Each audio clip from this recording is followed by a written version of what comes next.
Hello दोस्तों, आज की इस वीडियो में हम क्लास 10th की ज्योग्राफी का एक चैप्टर मैन्युफैक्चरिंग इंडस्ट्रीज स्टार्ट करने जा रहे हैं। इस चैप्टर को हम दो पार्ट में डिस्कस करेंगे और यह वीडियो इस चैप्टर का पहला पार्ट होगा। तो आइए शुरू करते हैं। सबसे पहले देखते हैं कि आज की इस लेक्चर में हम क्या डिस्कस करेंगे। हम देखेंगे कि मैन्युफैक्चरिंग का क्या मतलब होता है, फिर हम देखेंगे कि इंपॉर्टेंस क्या है मैन्युफैक्चरिंग का किसी भी कंट्री के लिए, एग्रीकल्चर और इंडस्ट्री में क्या रिलेशनशिप है, इंडस्ट्री नेशनल इकोनॉमी में क्या कंट्रीब्यूशन देता है, इंडस्ट्रियल लोकेशन क्या होता है यानी कि कहाँ पे हम इंडस्ट्री को लोकेट कर सकते हैं, एग्लोमरेशन इकोनॉमी से क्या मतलब होता है, इंडस्ट्री और मार्केट में क्या लिंकेज है, और किसी भी इंडस्ट्री को लोकेट करने का आइडियल लोकेशन क्या है, और लास्ट में हम देखेंगे क्लासिफिकेशन ऑफ इंडस्ट्रीज। और इसके बाद हम आज के लेक्चर पे बेस्ड कुछ प्रीवियस ईयर के बोर्ड एग्जाम क्वेश्चंस को देखेंगे। तो आइए शुरू करते हैं। सबसे पहले समझेंगे कि मैन्युफैक्चरिंग क्या है, व्हाट इज़ मैन्युफैक्चरिंग। तो रॉ मटेरियल को प्रोसेस करके और कुछ वैल्यूएबल प्रोडक्ट बनाना लार्ज क्वांटिटी में, यही कहलाता है मैन्युफैक्चरिंग। इसको हम एग्जांपल से आगे के स्लाइड में समझेंगे कि क्या इसका एग्जांपल हो सकता है। क्या मैंने बताया आपको जो है कि रॉ मटेरियल है, रॉ मटेरियल को हमने प्रोसेस किया और उसे हमने एक दूसरे तरीके का एक प्रोडक्ट बनाया जिसका वैल्यू कुछ ज़्यादा हो, वो और वैल्यूएबल हो, और इस प्रोसेस को हम बोलते हैं मैन्युफैक्चरिंग। अगर अभी मैं आपको एक एग्जांपल बताऊं, जैसे एग्जांपल के लिए आप ले लीजिए वीट एक रॉ मटेरियल है। गेहूँ एक रॉ मटेरियल है, एक कच्चा सामान है। उसको हम प्रोसेस करके अगर हम ब्रेड बनाते हैं तो ब्रेड जो है एक वैल्यूएबल प्रोडक्ट है हमारे लिए, उसको हम कंज्यूम करते हैं। तो जो ब्रेड बनाने का जो प्रोसेस है यही कहलाता है मैन्युफैक्चरिंग। जो लोग इस मैन्युफैक्चरिंग सेक्टर में जो लोग काम करते हैं उनको हम बोलते हैं कि ये सेकेंडरी एक्टिविटी कर रहे हैं। आपने पढ़ा होगा इकोनॉमिक्स में या ज्योग्राफी में भी पहले पढ़ चुके हैं आप, तीन टाइप की इकोनॉमिक एक्टिविटीज़ के बारे में, जिसमें पहला है प्राइमरी, दूसरे को हम बोलते हैं सेकेंडरी, और थर्ड को बोलते हैं टर्शरी, प्राथमिक, द्वितीयक और तृतीयक क्रियाएं। तो जो मैन्युफैक्चरिंग है वो द्वितीयक क्रिया में कहलाती है या सेकेंडरी एक्टिविटी कहलाती है। इसमें हम करते क्या है, इसमें हम प्राइमरी मटेरियल को यानी कि प्राइमरी एक्टिविटी में जो चीज़ हमने प्रोड्यूस किया है उसको हम एक फिनिश्ड गुड में कन्वर्ट करते हैं, उसको फिनिश्ड गुड में जो है कन्वर्ट करते हैं, और यही प्रोसेस कहलाता है मैन्युफैक्चरिंग। किसी भी कंट्री का अगर हमको डेवलपमेंट मेजर करना है तो हम देख सकते हैं कि उस कंट्री में मैन्युफैक्चरिंग इंडस्ट्री कितना डेवलप है। यानी कि जिस कंट्री में मैन्युफैक्चरिंग इंडस्ट्री जितना डेवलप होगा, जिस कंट्री में जितनी इंडस्ट्रीज लगेंगी, जितने रॉ मटेरियल को प्रोसेस करके कोई वैल्यूएबल प्रोडक्ट बनाया जाएगा, वो कंट्री इकोनॉमिकली उतना ही जो है मजबूत होगा। तो एक तरीके से हम कह सकते हैं कि मैन्युफैक्चरिंग इंडस्ट्री किसी भी कंट्री के लिए डेवलपमेंट का सिग्निफिकेंस बताता है, डेवलपमेंट का एक इंडिकेटर हो सकता है।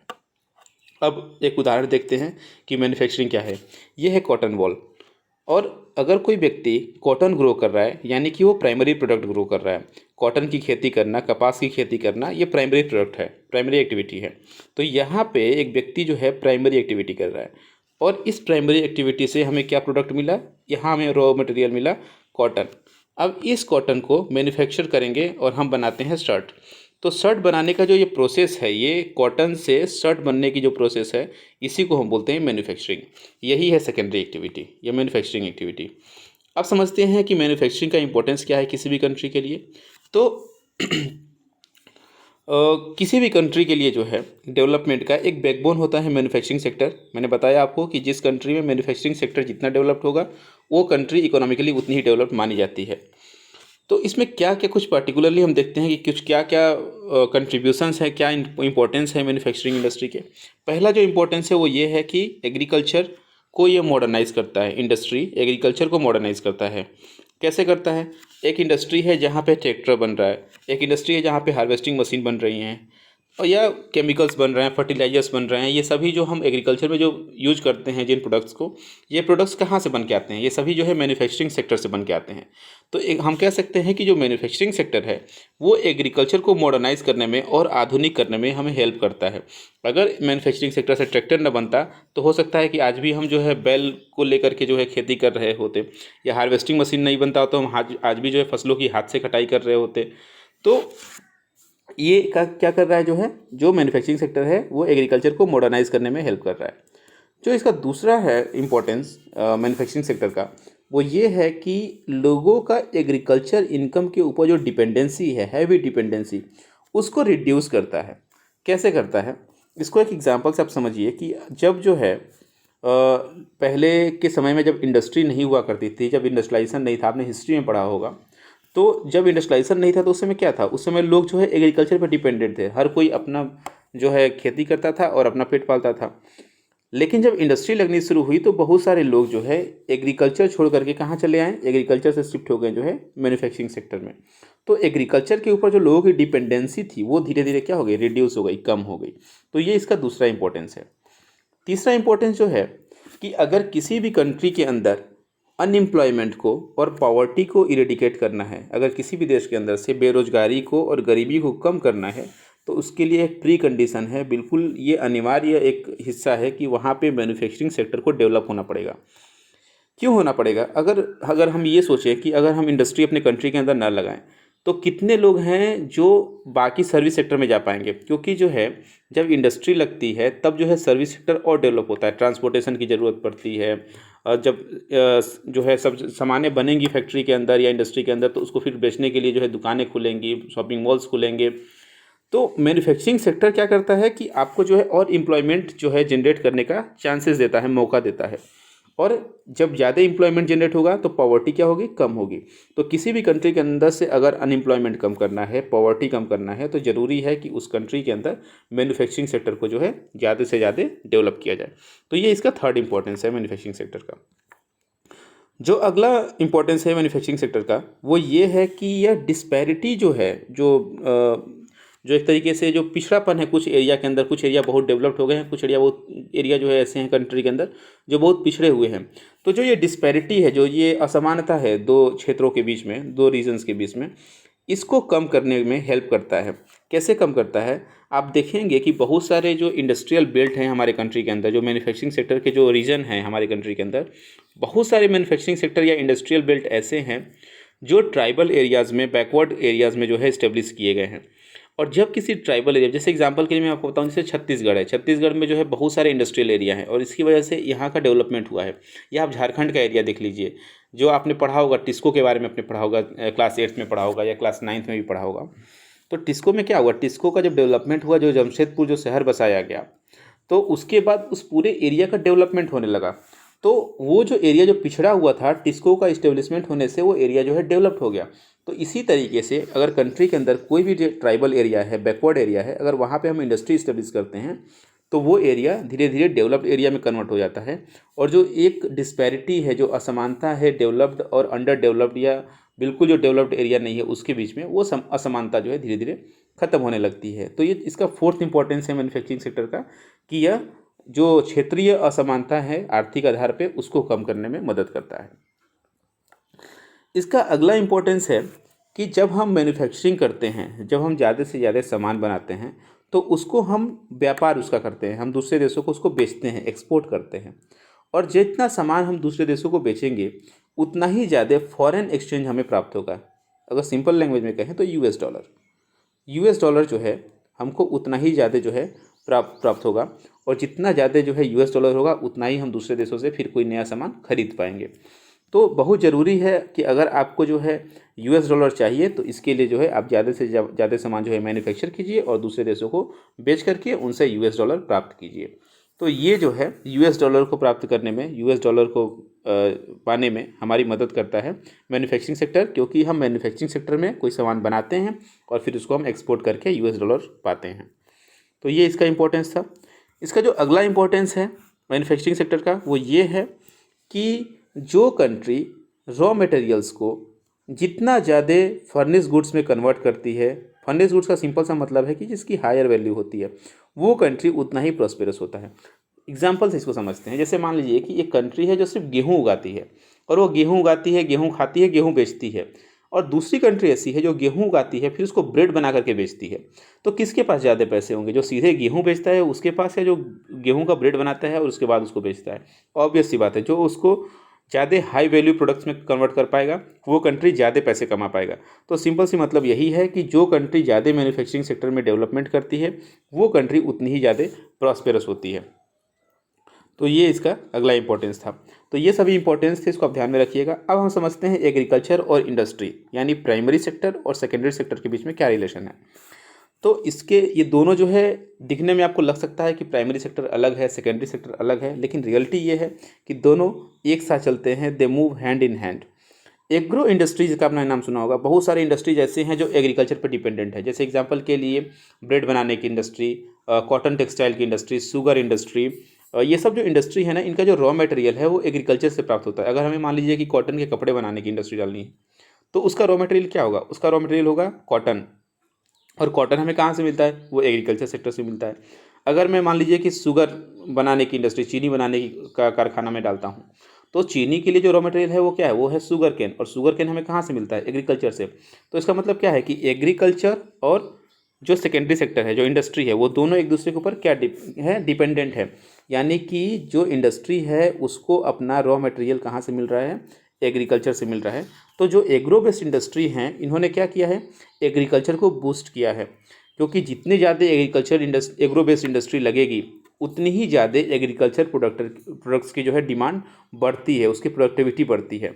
तो ये इसका पहला जो है इसका पॉइंट समझ सकते हैं। इसके अलावा जो एग्रो इंडस्ट्री है वो एग्रीकल्चर के ऊपर डिपेंडेंट है रॉ मटेरियल के लिए, ठीक है। और साथ ही साथ इंडस्ट्री जो है अपने प्रोडक्ट को एग्रीकल्चर सेक्टर को बेचती है कि ताकि वो और ज़्यादा अच्छे से एग्रीकल्चर कर सके। इसको एग्जांपल से समझिए। एक इंडस्ट्री है, इस इंडस्ट्री में कोई भी एक इंडस्ट्री का एग्जांपल ले लीजिए। मान लीजिए कि ये जो है शुगर इंडस्ट्री है। इसका रॉ मटेरियल क्या होगा? इसका रॉ मटेरियल होगा शुगर केन। शुगर केन कहाँ से आएगा इंडस्ट्री के पास? एग्रीकल्चर से आएगा, ठीक है। तो एक इंडस्ट्री है जिसको रॉ मटेरियल एग्रीकल्चर फील्ड से मिल रहा है। और एक और एग्जांपल लीजिए एक इंडस्ट्री का जहाँ पे इरिगेशन पंप बनता है, फर्टिलाइजर्स बनता है, इंसेक्टिसाइड्स बनता है, पेस्टिसाइड बनता है, प्लास्टिक और पीवीसी की पाइप्स बनती हैं, मशीन बनते हैं। तो ये सब चीज़ें जो बनाने वाले जो जगह है वो क्या है? वो इंडस्ट्री है। इंडस्ट्री में बनती है और फिर एक इंडस्ट्री जो है एग्रीकल्चर को ये सभी चीज़ें प्रोवाइड करती है और एग्रीकल्चर और मॉडर्न हो जाता है और वो और अच्छे से जो है अपने प्रोडक्ट्स को जो है ग्रो कर पाता है और अच्छे से खेती कर पाता है। तो हमने क्या देखा यहाँ पे कि एग्रीकल्चर इंडस्ट्री को अपना जो है प्रोडक्ट दे रहा है और इंडस्ट्री एग्रीकल्चर को अपना प्रोडक्ट दे रही है।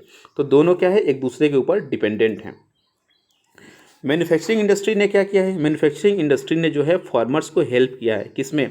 प्रोडक्शन को जो है बढ़ाने में। कैसे?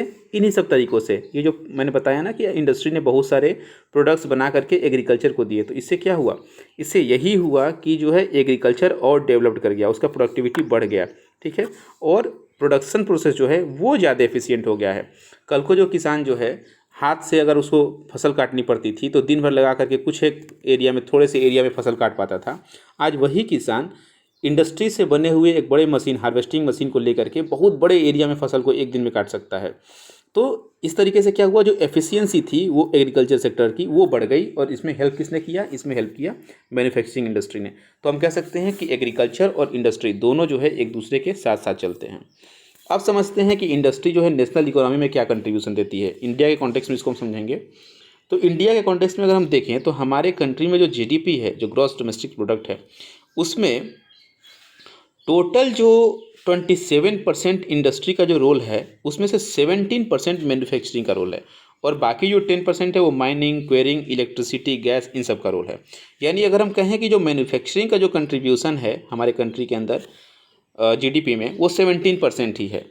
लेकिन जो है बाकी अगर हम आसपास के अपने देशों को देखते हैं तो वहाँ पे ये 25 to 35% तक कंट्रीब्यूशन है। यानी कि हमारे आसपास के जो कंट्रीज़ हैं, जो साउथ ईस्ट एशियन कंट्रीज़ है या ईस्ट एशियन कंट्रीज़ हैं, उनके कंपैरिजन में हमारे कंट्री का जो मैन्युफैक्चरिंग सेक्टर है वो अपना जो है कंट्रीब्यूशन कम करता है, उसका कम कंट्रीब्यूशन है।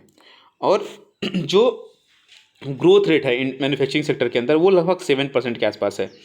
इसका मतलब आप शायद समझ रहे होंगे, जैसे मान लीजिए कि इस साल 100 रुपये का सामान अगर बनाया गया तो अगले साल जो है 107 रुपये का, यानी कि लगभग 7% का जो है उसमें जो है इंक्रीज हुआ, जो है उसका ग्रोथ रेट जो है लगभग 7% रहा।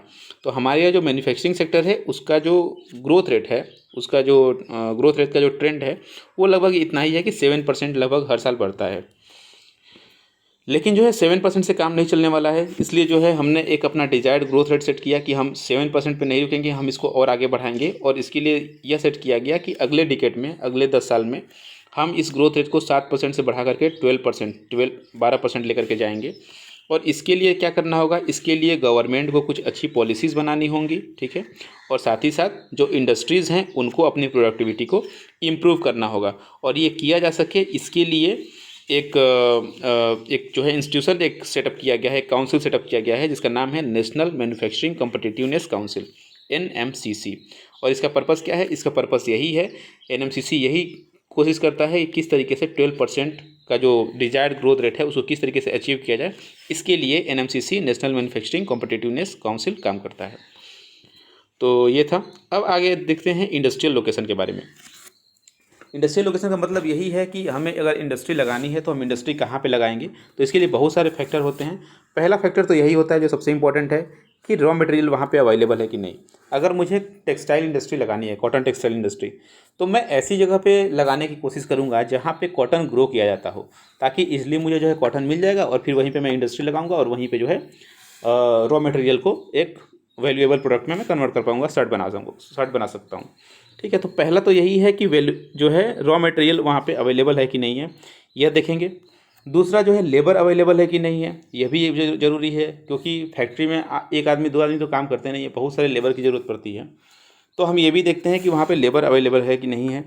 तीसरा जो है कैपिटल की ज़रूरत पड़ती है, पूंजी लगाने की। अगर मान लीजिए एक ऐसा एरिया है जहाँ पे कॉटन ग्रो होता है, वहाँ पे लेबर भी बहुत सारे हैं, लेकिन आपके पास पैसे ही नहीं है, पूंजी नहीं है, कैपिटल नहीं है, तो फिर आप इंडस्ट्री कैसे सेटअप करेंगे। तो तीसरा जो चीज़ है जो चाहिए हमें इंडस्ट्री लोकेट करने के लिए, स्थापित करने के लिए, वो है कैपिटल। फोर्थ है पावर। पावर का मतलब इलेक्ट्रिसिटी, हाइड्रो इलेक्ट्रिसिटी हो सकता है, वो थर्मल इलेक्ट्रिसिटी हो सकता है, कोई भी टाइप का इलेक्ट्रिसिटी हो सकता है वो। तो हमें पावर सप्लाई चाहिए कि पावर सप्लाई वहाँ पे हो। और पांचवा वो है मार्केट।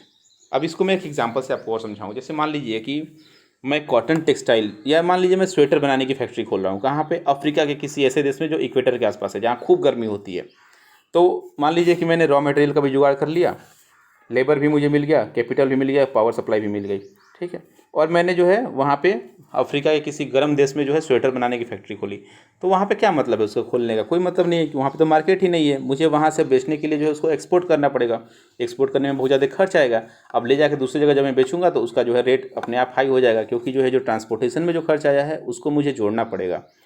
तो ये सभी चीज़ें जो है हम कोशिश करते हैं कि मिल जाए मुझे। अवेलेबिलिटी ऑफ रॉ मटेरियल हो, लेबर हो, कैपिटल हो, पावर सप्लाई हो, मार्केट हो। जहाँ पे ये सभी चीज़ें अवेलेबल होती हैं वो बेस्ट लोकेशन होता है इंडस्ट्री को लोकेट करने के लिए, इंडस्ट्री को स्थापित करने के लिए। लेकिन बहुत रेयरली पॉसिबल है कि एक ही जगह पे ये सभी चीज़ें आपको मिल जाए। एक ही जगह पे आपको जो है market, power supply, labour, raw material और जो भी कैपिटल, सब कुछ आपको एक जगह पे मिल जाएगा, ये बहुत मुश्किल है।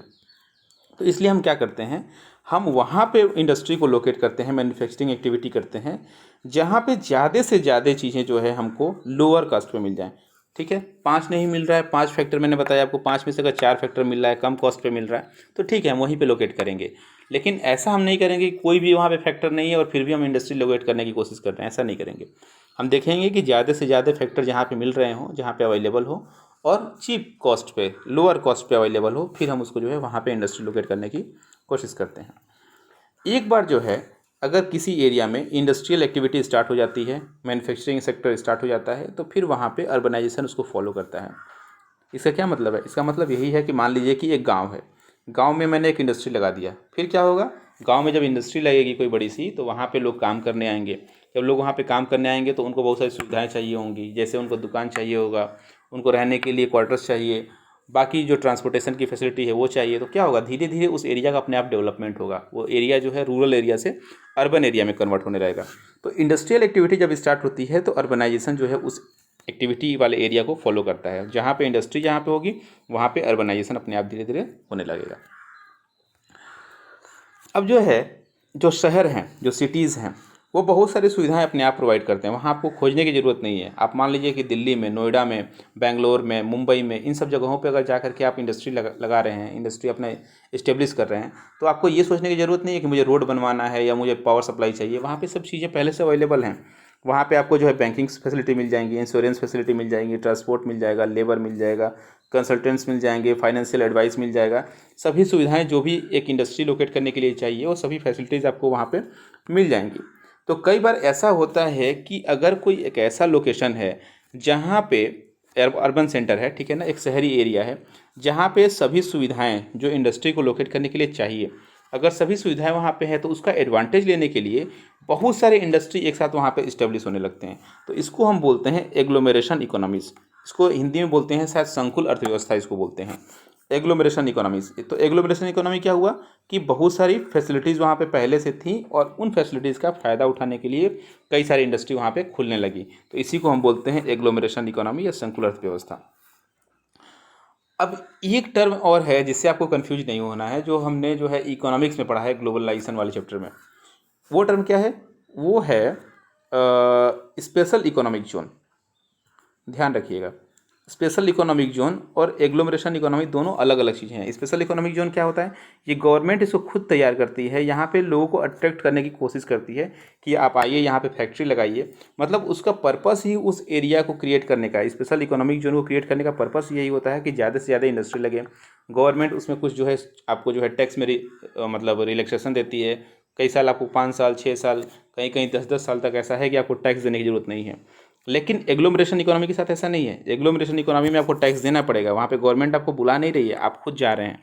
स्पेशल इकोनॉमिक जोन में क्या है? गवर्नमेंट आपको अट्रैक्ट करना चाहती है कि आप आइए यहाँ पे इंडस्ट्री लगाइए। तो दोनों अलग अलग चीज़ें हैं, दोनों में थोड़ा डिफरेंस है, लेकिन बेसिकली यही चीज़ है कि दोनों में जो है जो इंडस्ट्री लगने वाली है वहाँ पर उसको फ़ायदा होने वाला है। तो ये जो है एग्लोमरेशन इकोनॉमी आप ध्यान में रखिएगा अपने।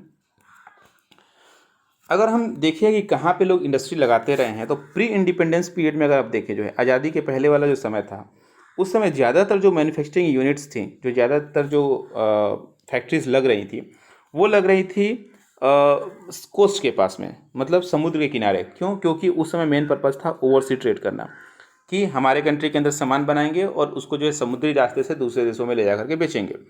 तो इसीलिए आप देखेंगे कि उस समय जो बड़े बड़े जो शहर डेवलप हुए हैं, उसमें कौन से शहर हैं? मुंबई, कोलकाता, चेन्नई, ठीक है।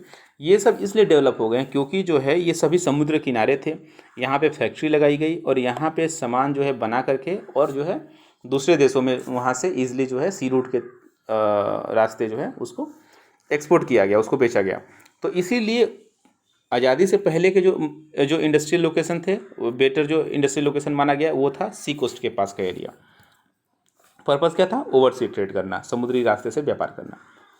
लेकिन बाद में जो इंडस्ट्रियल एरिया जो डेवलप हुए, वो ऐसे जगह पे डेवलप हुए, ऐसे अर्बन सेंटर्स पे डेवलप हुए जो चारों ओर से एग्रीकल्चर रूरल एरिया से जो है घिरे हुए थे। मतलब बीच में एक एरिया है जहाँ पे जो है अर्बन एरिया है, यहाँ पे सभी सुविधाएं जो मैंने आपको बताया एग्लोमरेशन इकोनॉमी वाली, जो मैंने आपको एग्जांपल दिया कि वहाँ पे बैंकिंग की सुविधा है, ट्रांसपोर्टेशन अच्छा है, वहाँ पे एडवाइस देने के लिए आपको व्यक्ति वहाँ पे बैठा हुआ है, इंश्योरेंस वाले लोग हैं, बैंकिंग वाले लोग हैं, तो सभी सुविधाएं वहाँ पे अवेलेबल हैं। और चारों ओर इसके क्या है? इसके चारों ओर जो है एग्रीकल्चर रूरल हिंटरलैंड है। इसके चारों ओर जो है एक एग्रीकल्चर एरिया है, एक रूरल एरिया है, जहाँ से रॉ मटेरियल यहाँ पे ग्रो होता है। और इस रॉ मटेरियल को क्या करते हैं? सेंटर में लेकर के आते हैं, केंद्र की तरफ यहाँ पे, और यहाँ पे जो है एक अर्बन सेंटर डेवलप होता है और लोग यहाँ पे जो है अपनी इंडस्ट्री को लोकेट करते हैं। अगर इसका एग्जांपल आपको देखना चाहे तो जैसे कि कानपुर है, ठीक है। कानपुर क्या है? सी कोस्ट के पास नहीं है, वो अंदर है, वो एक अर्बन सेंटर है surrounded by the rural areas. वैसे ही जो है साउथ इंडिया में अगर आप जाएँ तो कोयम्बतूर है, ठीक है। बहुत सारे ऐसे जगह हैं, एक दो एग्जांपल नहीं है, बेंगलोर है आपका। तो ये वो शहर हैं जो समुद्र के किनारे नहीं है, फिर भी जो है एक इंडस्ट्रियल लोकेशन के रूप में ये एरिया जो है डेवलप हुए हैं। अब समझते हैं कि इंडस्ट्री और मार्केट में क्या लिंकेज है। तो इंडस्ट्री में जो सबसे पहली जो ज़रूरत होती है वो होती है इनपुट्स की। इनपुट किसकी? रॉ मटेरियल की। जैसे अगर मान लीजिए कि मैंने जो है शुगर मिल इंडस्ट्री जो है लगाया, ठीक है, शुगर मिल, शुगर बनाने के लिए, तो वहाँ पे रॉ मटेरियल क्या होगा? रॉ मटेरियल होगा शुगर केन। तो पहला हमें जो इनपुट चाहिए वो चाहिए रॉ मटेरियल। इसके अलावा इंडस्ट्री लगाने के लिए ज़मीन चाहिए, काम करने के लिए लेबर चाहिए, पैसे लगाने के लिए पूंजी चाहिए, कैपिटल चाहिए, एंटरप्रेन्योर्स चाहिए जो लोगों को एम्प्लॉयमेंट दे सके, इंफ्रास्ट्रक्चर चाहिए। तो ये सब चीज़ें चाहिए। ये हो गया इनपुट्स, ठीक है, इनपुट्स और फैक्टर ऑफ प्रोडक्शन।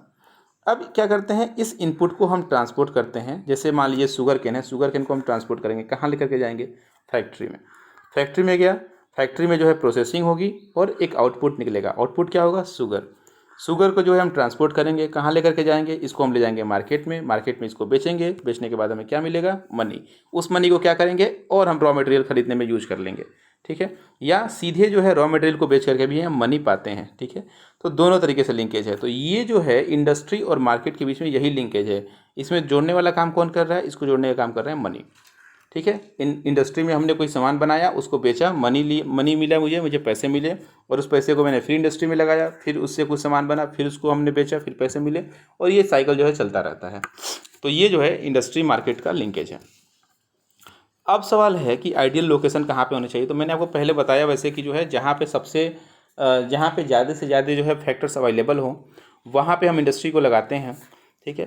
लेकिन इसका जो जो बिल्कुल अगर हम एक पॉइंट में कहें तो इसका आंसर यही होगा कि जहाँ पे सबसे कम खर्च करके इंडस्ट्री लग सके वहीं पे हम इंडस्ट्री लगाते हैं, ठीक है। तो लिस्ट कॉस्ट, जहाँ पे सबसे कम खर्च करने के बाद हमें इंडस्ट्री लगा पाएँ वहीं पे इंडस्ट्री लगाते हैं। इसके लिए दो चीज़ें जो सबसे ज़्यादा ज़रूरी होती हैं, मतलब एक तो ये होता है कि गवर्नमेंट की पॉलिसी कैसी है, गवर्नमेंट जो है वहाँ पे चाहती है कि नहीं कि इंडस्ट्री लगे।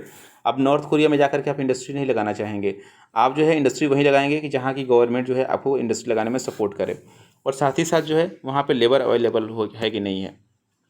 जैसे अगर आप इंडस्ट्री लगा रहे हैं तो काम करने के लिए आपको लेबर चाहिए, तो अगर गवर्नमेंट आपको सपोर्ट कर रही है और साथ ही साथ उस एरिया में आपको लेबर मिल रहे हैं, लेबर का मतलब स्किल्ड नॉन स्किल्ड कोई भी टाइप का लेबर हो सकता है जो आपके फैक्ट्री में काम करेंगे, तो अगर ये दोनों जो है तो वहाँ पे जो है ये जो है दोनों जो है अफेक्ट करते हैं कि आप इंडस्ट्री कहाँ पे लगाएंगे।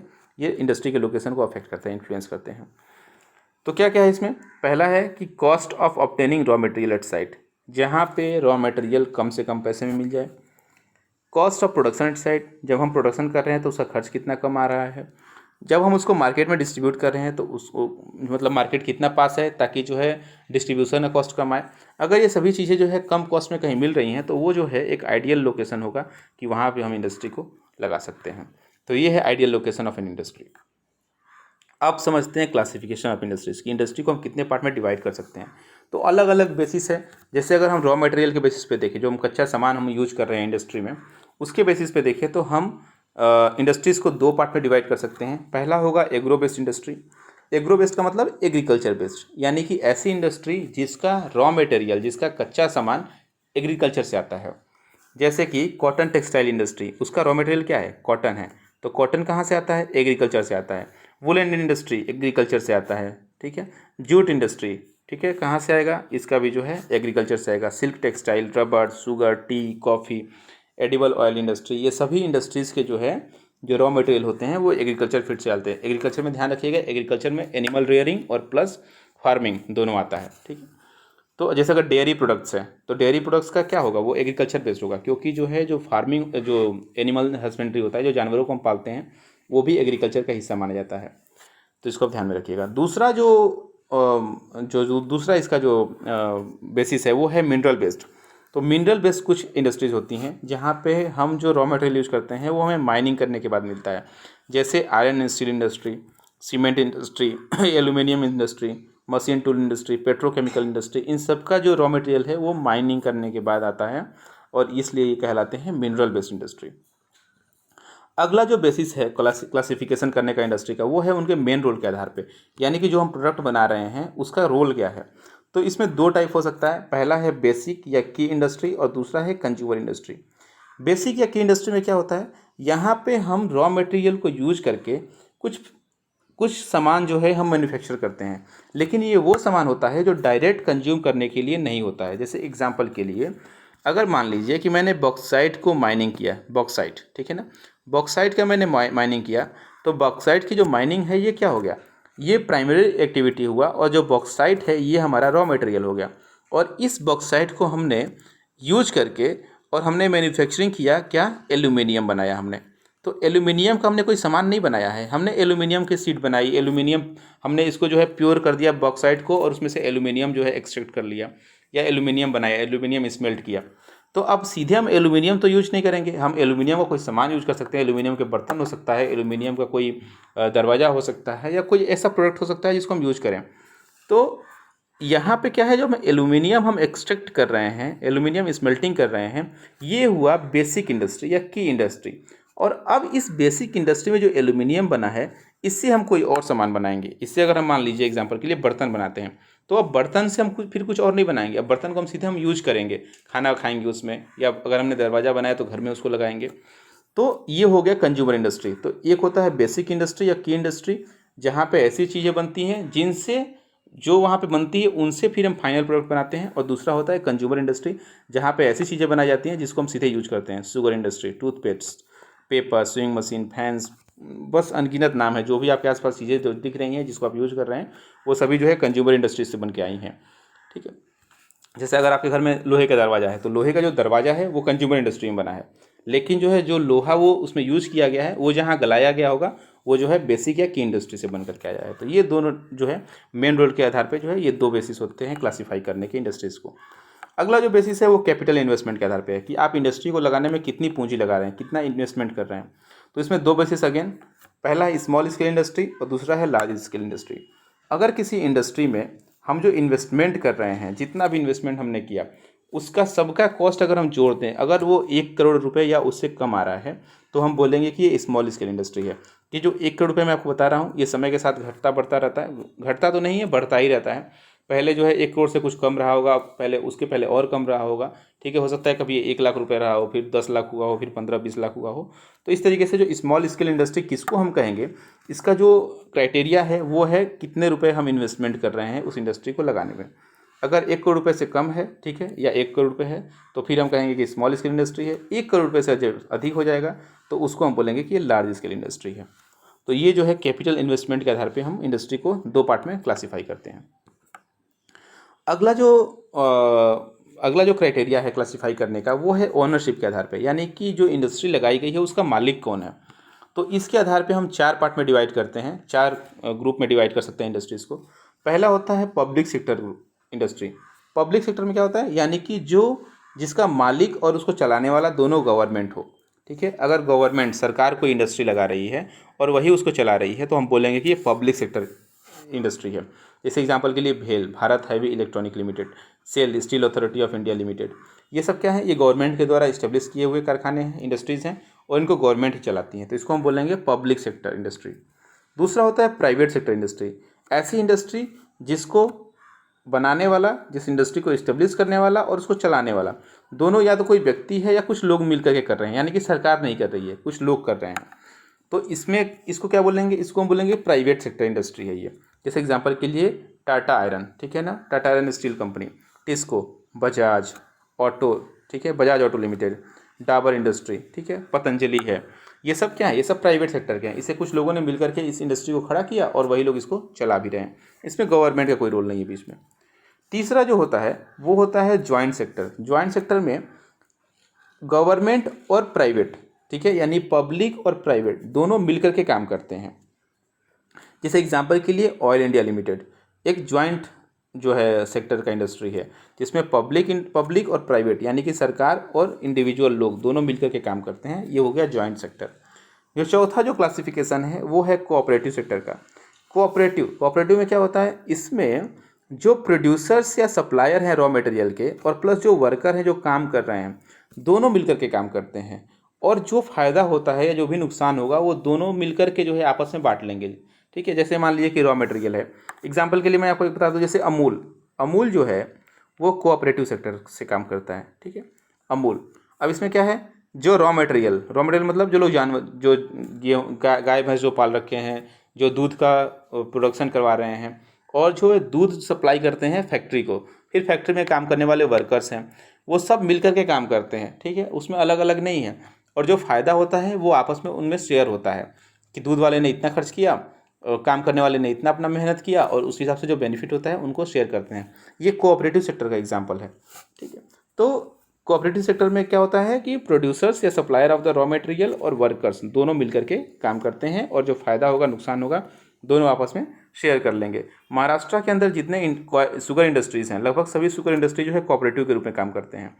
इसके अलावा केरला के अंदर कॉयल इंडस्ट्री, जो नारियल का जो ऊपर का जो कवर होता है ना, उससे जो धागा बनता है, रस्सी बनता है, वो कॉयल इंडस्ट्री कहलाता है। तो कॉयल इंडस्ट्री केरला का हो या महाराष्ट्र का शुगर इंडस्ट्री हो या मैंने आपको अमूल का एग्जांपल बताया, ये सब जो है कोऑपरेटिव सेक्टर के एग्जांपल्स हैं।